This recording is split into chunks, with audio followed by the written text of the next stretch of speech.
versus the Final Testament, Karrion Kross, and the Authors of Pain with Scarlett and Paul Ellering. All right, so this is a match I don't care for like that. Agreed.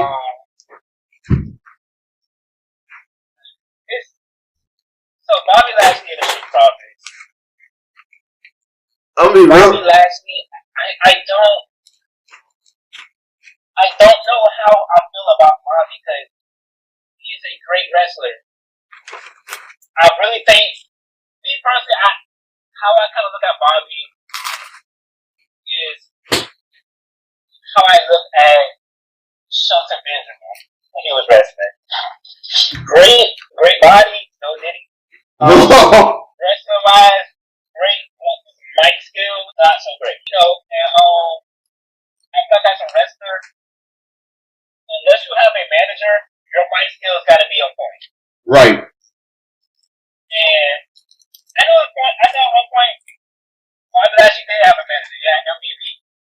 You know, which is great. And I wish they bought it. I wish they bought it back. In the Hurt Business. Yeah, I thought that was a good thing they had going on, but hopefully they bring the Hurt Business back. Yeah, that shit pissed me off, man. Yeah, I hope they bring it back because that actually was pretty good. The MVP was actually pretty good. Yeah, like MVP as a manager, fucking solid. Like the little pimp king, like that he had walking with him, bro. Like, it was like I just want to say this right now.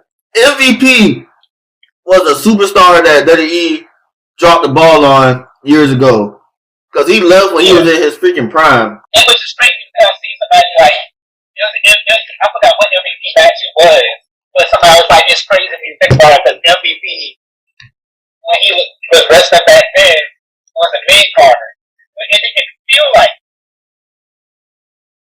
MVP was just pretty good. Like I wouldn't be like MVP is a mid card guy. Like no, it's MVP.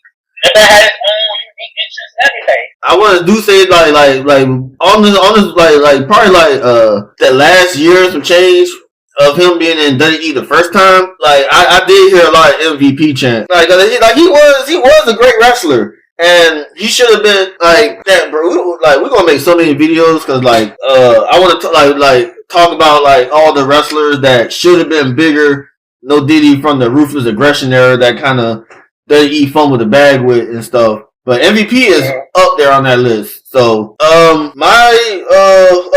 did you pick who you wanted to win? I want Bobby Lashley and the Street Profits to win, but I also want to talk about the Street Profits versus I don't know how everybody else feels. This is me personally. I'm tired of the Street Profits gimmick. I think now it's all, and I feel like I want the Street Profits to break up.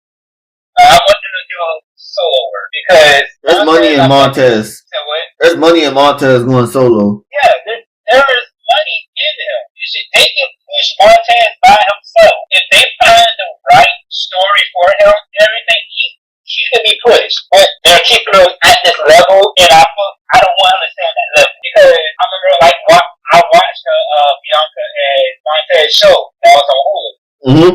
I watched this and I seen that like. Of course, because I know a lot of it could be scripted and shit, but it was like I seen that it was like insecurity in Montez when it came to talk about like how Bianca could be bigger than him. Oh wow! And shit when it comes to like stardom and shit, and like it was even like I think the first or second episode, I think it was the first episode where the kid had walked up in the restaurant and got an autograph from Bianca, and pretty much Bianca was like, "Oh, do you want Montez autograph too?" And shit, and Montez was like, "Yeah, but I know I ain't as important as her, you know." But of course, the kid got autograph from Montez, but he originally just wanted it from Bianca. That was scripted.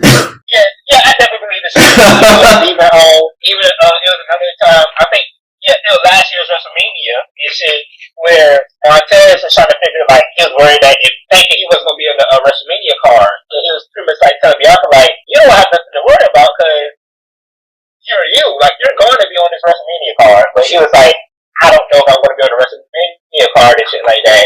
And like I said, I know a lot of this shit could be scripted, but I feel like there's a lot of truth to it. Like, no disrespect to Montez, but Bianca is a bigger superstar. But they can push Montez to be on the same level as Bianca. They just need to find that shit for him. Right.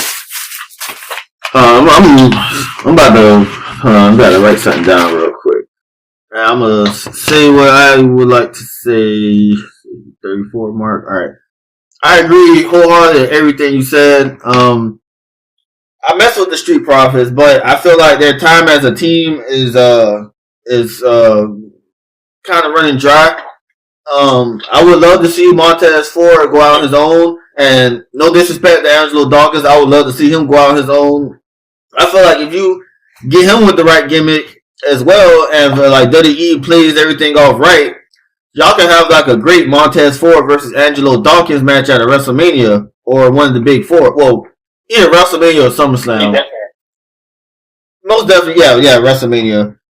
So yeah, like I remember watching the NXT Takeover when they were still in the NXT, and like I don't know who they were wrestling, but that man Montez Ford just broke out the freaking people's elbow out of nowhere. That shit was hard, bro.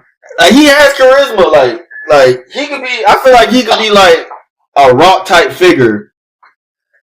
yes. So and like I feel like Angelo Dawkins. Likeable. Yes, he's very likable.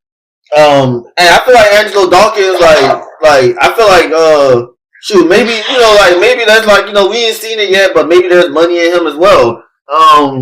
I can't like that episode of that reality show you was talking about to when Offset was in the Migos and like he was dating Cardi B and like Cardi B's checks was fatter than his and shit. But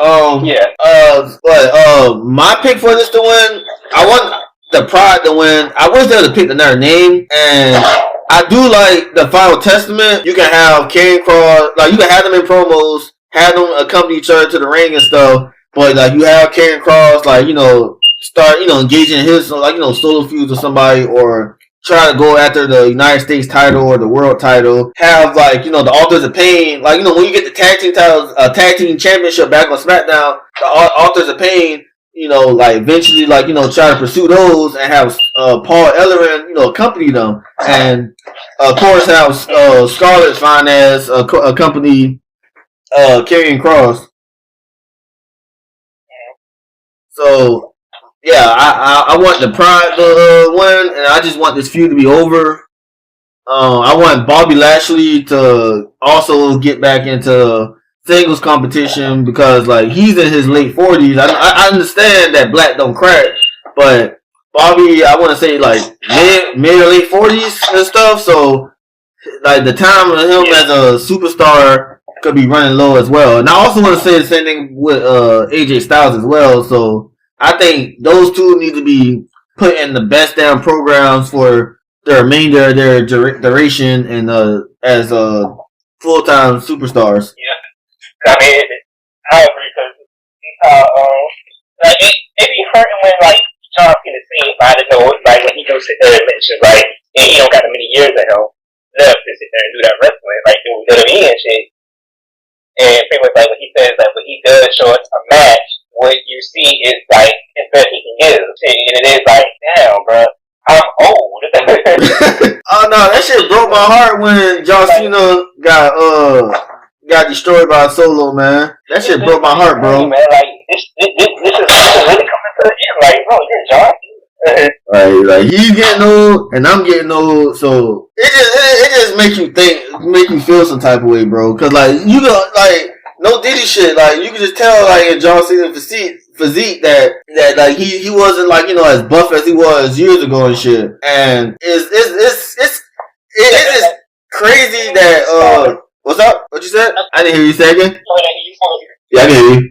Yeah, no, I say he's smaller than he used to be. No Diddy. But yeah, like it just hurts a little bit that like our idols is getting older, man. Like John Cena getting up there in age. John Cena, Randy Orton, Undertaker. So like it just Jericho. Oh yeah, Chris Jericho. I forgot he was in AEW. But like Chris Jericho, to be fair though, Chris Jericho like he still he can move like a lot. Like he still like he hasn't missed a step. So it's just man, I don't need a midlife crisis right now, Vic. So we gonna move. We are going